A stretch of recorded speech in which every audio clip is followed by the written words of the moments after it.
ಬೆಂಗಳೂರಿನಲ್ಲಿ ಪ್ರಕಾಶ್ ರೈ ಹೇಳಿಕೆಯನ್ನ ಕೊಟ್ಟಿರುವಂತದ್ದು. ರೈತರ ಭೂಮಿಯನ್ನ ವಾಪಸ್ ನೀಡುವಂತಹ ಭರವಸೆ ಇದೆ.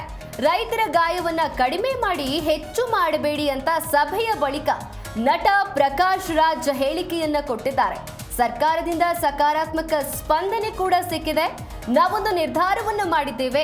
ಕಾನೂನಾತ್ಮಕ ಹಾಗೂ ತಾಂತ್ರಿಕ ಸಮಸ್ಯೆಗಳಿಂದಾಗಿ ಇವತ್ತಿನ ಸಭೆ ಅಪೂರ್ಣವಾಗಿದೆ ಅಂತ ಸಭೆಯ ಬಳಿಕ ನಟ ಪ್ರಕಾಶ್ ರಾಜ್ ಹೇಳಿಕೆಯನ್ನ ಕೊಟ್ಟಿದ್ದಾರೆ. ನಾವೇನು ನಿರ್ಧಾರ ಮಾಡಿದ್ವಿ? ನಾವು ನಿರ್ಧಾರ ಮಾಡ್ಕೊಂಡೇ ಬಂದಿದ್ವಿ. ರೈತರು 3 ವರ್ಷಗಳ ಹಿಂದೆನೇ ನಿರ್ಧಾರ ಮಾಡಿದ್ದಾರೆ. ಸರ್ಕಾರಗಳು ನಿರ್ಧಾರ ಮಾಡಬೇಕಷ್ಟೇ. ಬಟ್ ನಮ್ಮ ಮುಖ್ಯಮಂತ್ರಿಗಳು ಜನಪರವಾದವರು, ರೈತರ ಸಮಸ್ಯೆ ಗೊತ್ತಿರೋರು. ನಾವು ಅದನ್ನೇ ಹೇಳಿದ್ವಿ ಅವ್ರಿಗೆ. ಅವರು ಇವತ್ತಿನ ಮೀಟಿಂಗ್ ಕರೆದ್ರು. ಭಾಳ ಪಾಸಿಟಿವ್ ಆದ ರೆಸ್ಪಾನ್ಸ್ ನಮಗೆ. ಯಾಕೆಂದರೆ ಇಷ್ಟು ವರ್ಷಗಳ ಹೋರಾಟದ ನಂತರ ಮುಖ್ಯಮಂತ್ರಿಗಳೇನು ಹೇಳಿದ್ರು, ನನಗೆ ಅರ್ಥ ಆಗ್ತಾ ಇದೆ, ಫೈನಲ್ ನೋಟಿಫಿಕೇಶನ್ ಆಗಿರೋದು ಸ್ವಲ್ಪ ಲೀಗಲ್ ಆಸ್ಪೆಕ್ಟ್ಗೆ ನಾವು ಫೈಟ್ ಮಾಡಬೇಕು, ಅದನ್ನು ಕ್ಲಿಯರ್ ಮಾಡ್ತೀವಿ, 10 ದಿನದ ಟೈಮ್ ಅವಕಾಶ ನಮಗೆ ಕೊಡಿ. ಯಾಕಂದರೆ ನಿನ್ನೇನು ಹೇಳಿದ್ರು ಅವರು, ಇಲ್ಲ ನಾವು ನೀವು ಮೊದಲು ಮೀಟ್ ಮಾಡಿ.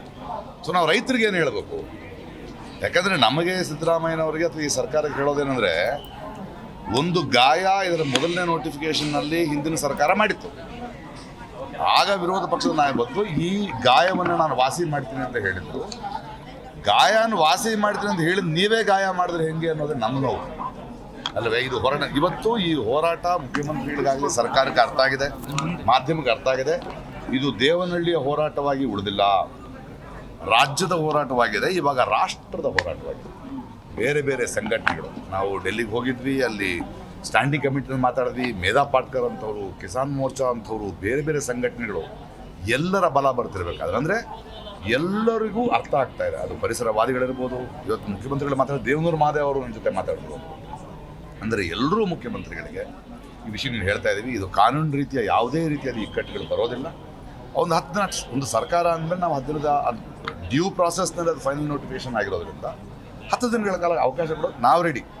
ಆದರೆ ಎಲ್ಲ ಚರ್ಚೆಗಳನ್ನು ಮಾಡಿದ್ವಿ. ರೈತರ ಭೂಮಿ ರೈತರಿಗೆ ದಕ್ಕುತ್ತೆ ಅನ್ನೋ ನಂಬಿಕೆ ಇದೆ, ಆ ಭರವಸೆ ನಮಗಿದೆ. ಇದು ಬಹಳ ಚಾರಿತ್ರಾತ್ಮಕ